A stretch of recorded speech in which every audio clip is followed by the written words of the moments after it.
નહીં આસ્તે આસ્તે આસ્તે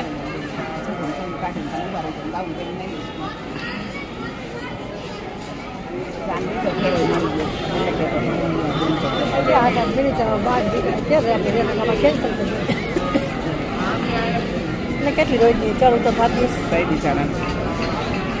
કે 150 રૂપિયા છે પણ તમારી દીદી લાલો 200 રૂપિયા ના ના 50 રૂપિયા વધારે થઈ જશે તો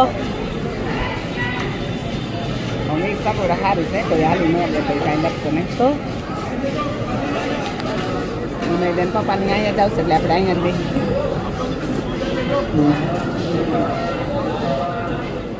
સારું આપણે સરસ દર્શન છે કાલે આવ્યો તો ગળદી મરાઈ જાય ઓલી લાઈન કેવું જાય છે તમે જોવો અહીંથી આગળ જતા બહુ જ ના ધીરે તો દર્શન કરવા દે દર્શન કરે માતાજી પૈસા આમ મોકલાય ઘણા અહીંયા પૈસા મૂકે ને તો વાર લાગે આખા ભરાઈ ગયા પૈસા 500 500 આપણે